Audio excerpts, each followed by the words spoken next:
Yun. So yun guys, kakatapos lang mag-run ni Daddy Jepoy nyo. So yan, for today's vlog, isi-share ko sa inyo kung ano yung totoong self-love. Yan. Para sa akin kasi guys, yan, ito yung self-love. Yung taking care of your body. Yan.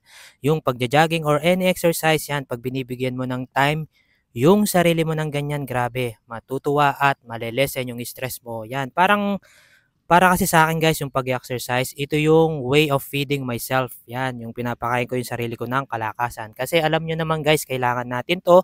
Kailangan kong palakasin yung aking sarili. Gawa nga ng sa mga ginagawa natin sa aking tindahan. Yan, kailangan physically, mentally, emotionally, o ano pa mang lili yan.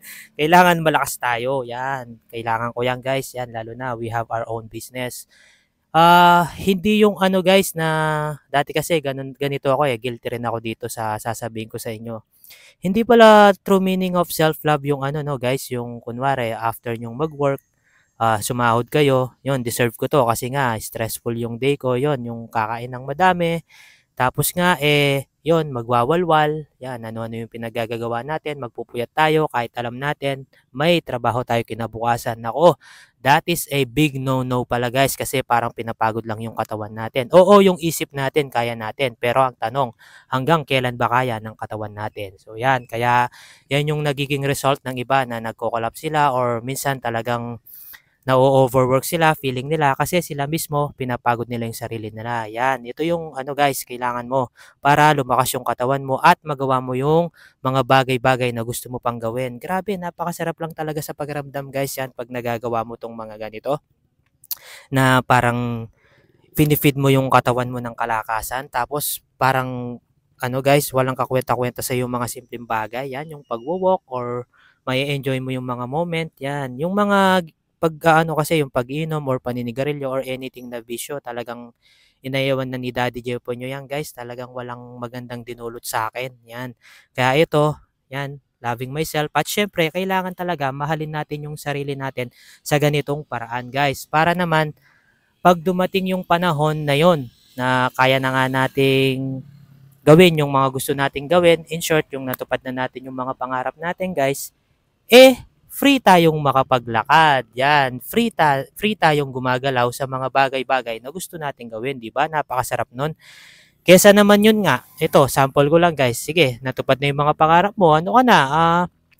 May freedom ka na financially yan.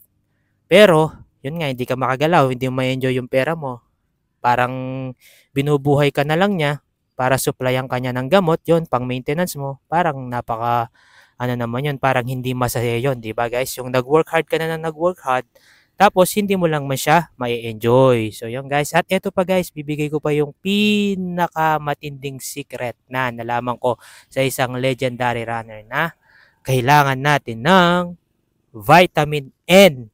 Yan, i-apply natin sa sarili natin yan guys. Yung vitamin N na yon ay learn how to say no. Yan.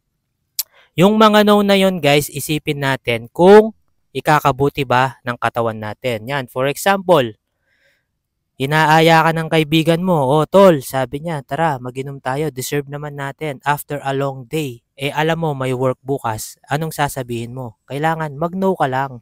Anything na alam mo na ikakasama ng katawan mo or ng pakiramdam mo or kahit ano pa yan, natatamaan yung ano mo, yung pag-iisip mo yan, yung kumbaga magkaka-emotional damage ka ba, sobrang pagod mo, yung hindi mo na alam kung ano yung gagawin mo, yan.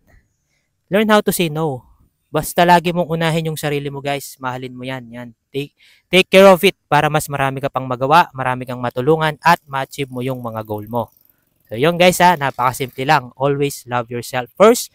Basta mahalin mo muna yung sarili mo bago ka magmahal ng iba. Kasi pag hindi mo minahal yung sarili mo guys, hindi mo pa deserve magmahal ng iba. Yan, siyempre. Para naman makatulong ka. So yun lamang guys. Maraming salamat. Sana may napulot kayong aral dito sa aking simpleng vlog. Yan, basta love yourself and ingat po lagi. At siyempre, basta finger heart kayo sa akin and God bless you po. Bye-bye!